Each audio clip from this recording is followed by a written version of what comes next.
अभिनंदन करतो, त्यांना धन्यवाद देतो. कारण एखादी गोष्ट मांडणं, पुस्तक तयार करणं खूप छोटी गोष्ट नाही आहे. तुम्हाला माहीत असेल, मला वाटतं मॅडम टीचर आहेत, मी काही वर्ष टीचिंगचा जॉब केलेला आहे. एखादी गोष्ट शिकवलं, कारण ती शिकवण्यासाठी तुम्हाला त्या गोष्टीचा अभ्यास परिपूर्ण करावा लागतो. आणि बोलणं सोपं आहे, कारण ती विसरून जाते, ते काही लक्षात राहत नाही. परंतु एखादं गोष्ट तुमची कागदावरती मांडणं. आता पुस्तकाचं प्रकाशन जे आहे ते जानेवारीमध्ये होणार आहे. पुस्तकाचं हे मुखपृष्ठच झालं, पण पुस्तकाचं प्रकाशन जे आहे ते जानेवारीमध्ये होणार आहे. तर हे पुस्तक प्रत्येकाच्या घरी गेलं पाहिजे, कारण आपल्याला त्यांना बळ द्यायचं आहे. कारण पुस्तक खरेदी करणं किंवा आपले कोणी मित्र असतील त्यांच्यापर्यंतही ते आपल्याला पोचवावं लागेल. कुणाचे 5 मित्र असतील, कुणाचा एकच मित्र असेल, तर त्यांनाही आपण एक, कारण पुस्तक छापायला आणि हे करायला पैसे लागतात त्या पुस्तक, तर तेवढं बळ आपण त्यांना देऊ अशी मी गावी घेते. आणि एवढं बोलून माझे 2 शब्द. खूप ऑफिशियली भाषण नाही आहे, आपले मनातून आलेल्या भावना सांगतो की तुम्ही जिम्मा पिक्चर पाहिला असेल, खास करून महिलांमध्ये फार जिम्माची क्रेज आहे.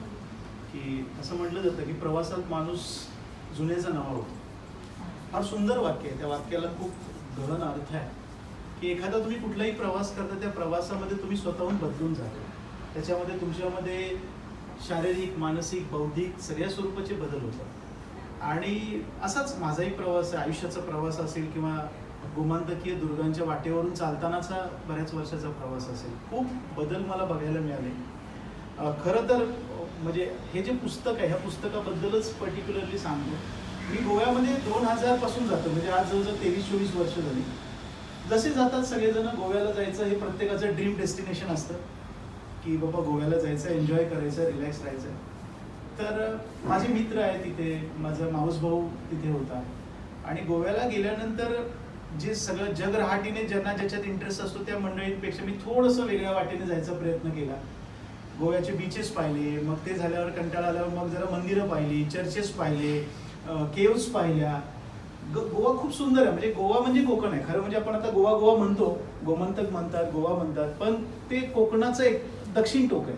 पूर्वीच्या ह्याच्यामध्ये आपला जो काही वेंगुर्ला पासूनचा जो खालचा भाग आहे, मालवणचा भाग आहे, हा सगळा त्याला कनेक्टेड आहे. कोकणी भाषा आहे सगळा. अगदी असं वाटत नाही, म्हणजे कारवारपर्यंत असं वाटतच नाही की तुम्ही महाराष्ट्राच्या बाहेर आहात म्हणून.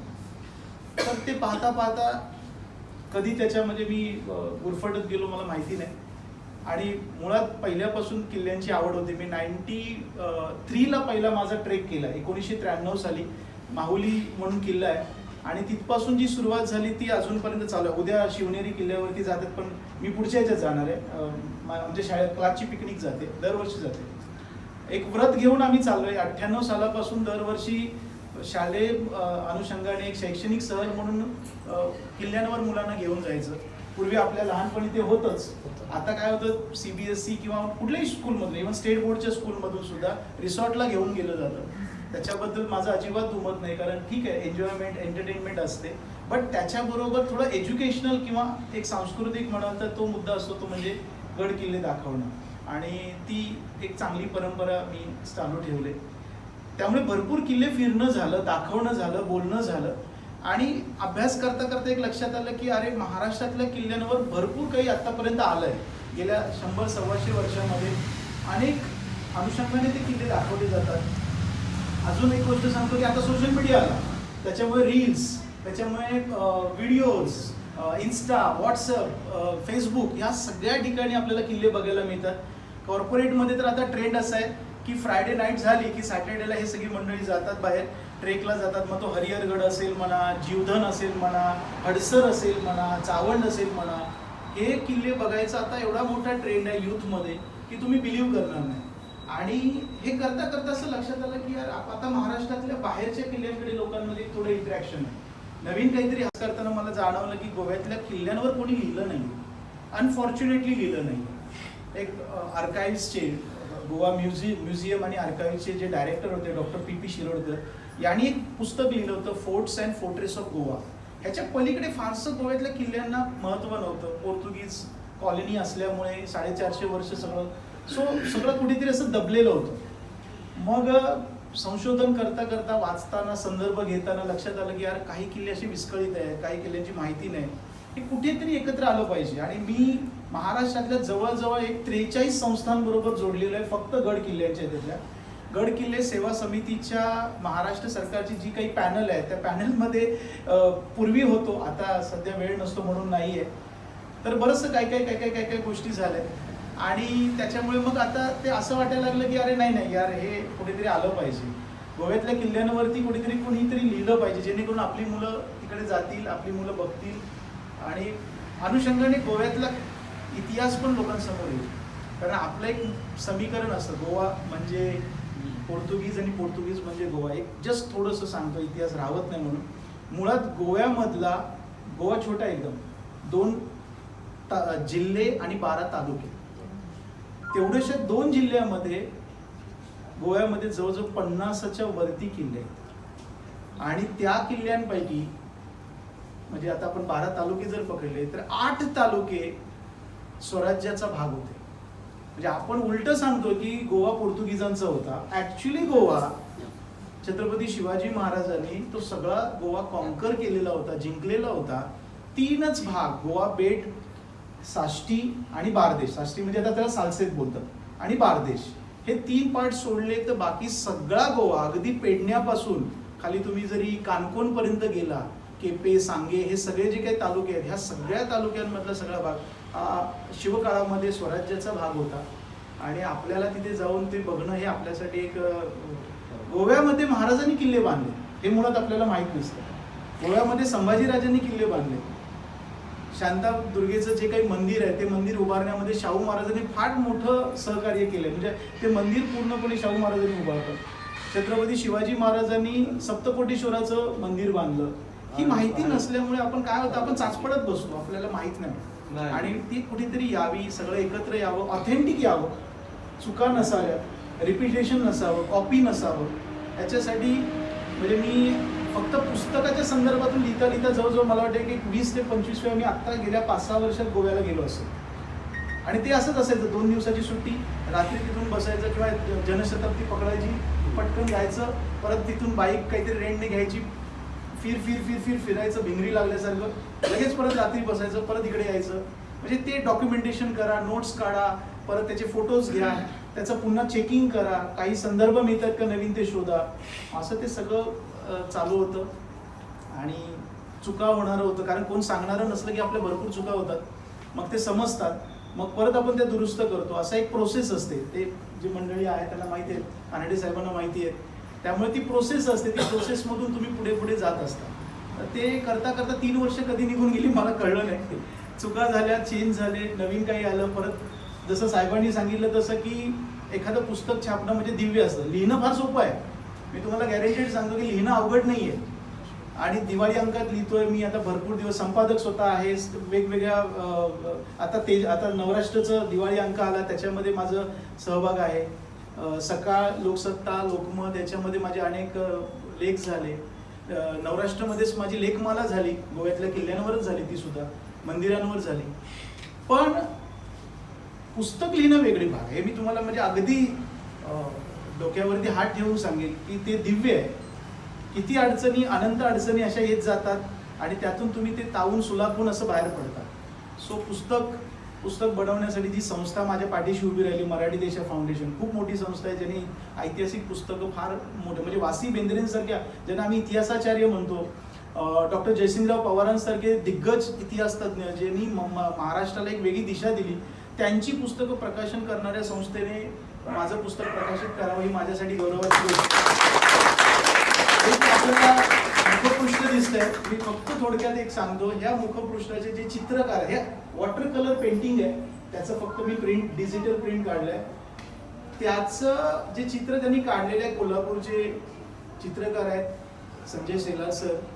फक्त एवढं सांगेन की पानिपत पुस्तक तुम्ही बघितलं असेल, त्या पानिपत पुस्तकामधले जे स्केचेस आहेत ते शेलार सरांचे. पानिपत फार मोठं पुस्तक आहे, विश्वास पाटलांचं पुस्तक. त्या पुस्तकाला जे हे लाभलं होतं, ती मंडळी जर माझ्या पहिल्या पुस्तकाला येत असेल तर ते माझं मी भाग्य समजतो. आणि शेलार सरांनी अतिशय अप्रतिम असं स्केच काढलंय की पेंटिंग काढलंय की जे एक मनाला आपल्याला पहिल्या पाहता क्षणी आपण त्याच्या प्रेमात पडावं, इतकं सुंदर ते पेंटिंग आहे. मला कालपासून इतके फोन, इतके मेसेजेस आणि इतके व्हॉट्सअप आले की खरोखर म्हणजे माझ्यासाठी तो भारावून जाण्याचे दिवस होते. आणि योगायोगाने हे 2-3 दिवस असे होते, म्हणजे मी काल बोलता बोलताही म्हणालो की माझ्या डोक्यात प्लॅन असा होता, मी तुम्हाला फ्रँकली सांगतो, 17 तारखेचं सेलिब्रेशन, 18 तारखेला आमचे प्रमोद मांडे सरांचा वाढदिवस असतो त्याच्या अनुषंगाने उद्घाटन, 19 तारखेला माझ्या बंधूंचा, माझे मोठे भाऊ आहेत त्यांचं काल वाढदिवस होता, आणि 19 तारीख माझ्यासाठी आणखी एका दृष्टीने महत्त्वाची ती म्हणजे गोवा मुक्ती संग्रामाचा दिवस आहे, गोवा मुक्ती दिन. सो गोवा मुक्ती दिन, बंधूंचा वाढदिवस, आपलं सेलिब्रेशन, असं सगळं ते जुळून आणायचा तो योग प्रयत्न होता. आणि तो आता आपण जसं म्हणतो की काही गोष्टी मनासारख्या होतात, काही होत नाही, त्या अनुषंगाने ते झालं सगळं. पण ही सुरुवात आहे, इथे जस्ट मुखपृष्ठ आलं म्हणजे माझी जबाबदारी संपत नाही, इथून पुढे आणखी जास्त जबाबदारी होते. कारण पिक्चर बनवणं जितकं सोपं असतं तेवढं पिक्चर लोकांपर्यंत पोहोचवणं अवघड असतं. फक्त एक सांगायला सर मला आणखी आवडेल की कालच्या एका दिवसात जे माझे विद्यार्थी, माझे जुने जे कॉन्टॅक्ट्स आहेत, माझे पालक आहेत, पुस्तक आत्ताशी फक्त त्याचं मुखपृष्ठ आलं, त्याची प्राईस अजून फायनल नाही झाली, प्रिंटिंगमध्ये पुस्तक आहे, ठीक आहे. फक्त असं एक इनॉग्रेशन, जवळजवळ 63 पुस्तकं ऑलरेडी बुक झालेली आहेत एका दिवसामध्ये कालच्या. आणि मुलांनी असं ठरवलं की आता प्रकाशन अंदाजे जानेवारीच्या शेवटच्या किंवा दुसऱ्या आठवड्यात असेल, तर तोपर्यंत आपण ही जी काही एक फर्स्ट एडिशन असते ती आपण प्रयत्न करणार आहोत की ती संपली पाहिजे म्हणून.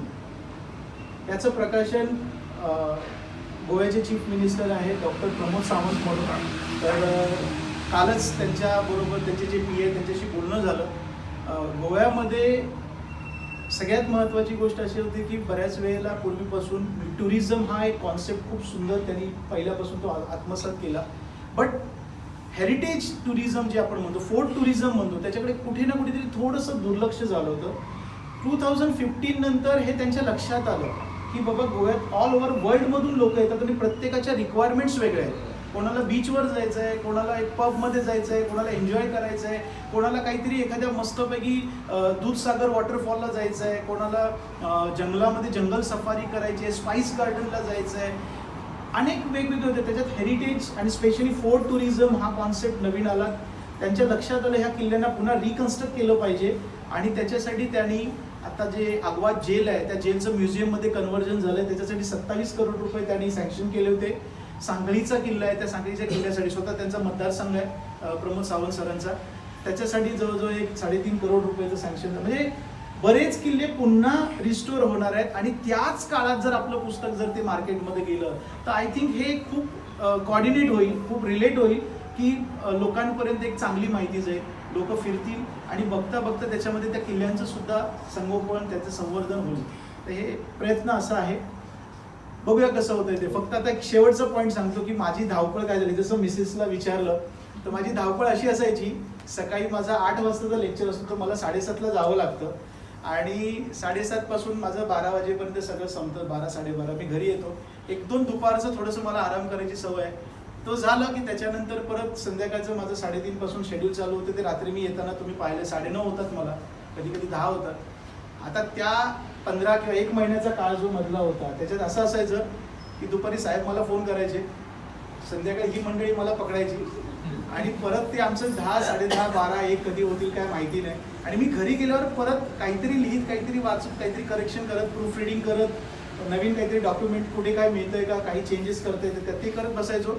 त्यामुळे हा जो मधला पिरियड आहे ना, हा मी भयंकर एन्जॉय केला ऑनेस्टली. आणि त्याचं खरंच म्हणजे मला ह्याच्यासाठी इथे हे यायचं होतं की हे एक प्रकारची माझी अर्ध्या पिरियडसाठी का होईना कर्मभूमी झालं होतं हे आनंद विहार. कारण इथे आल्यानंतर ज्या वेळेला पंकज भाऊ बरोबर आमचं काम चाललं तेव्हा माझ्या डोक्यात कधी कधी असायचं, अरे हा रेश मागूसचा माझा फोटो द्यायचा राहिलाय, मग ते क्लिक व्हायचं. परत कुठे कदम साहेब आले की म्हणायचे आणखी नाही सर ते आपले सगळे हे केले का तुम्ही एकत्र सगळं, मग ते करता करता परत आठवायचं अचानक काहीतरी आपल्याला, अरे अजून ह्याच्यामध्ये एक मॅप राहिला होता तो केला की नाही त्याचा फॉलो घ्या.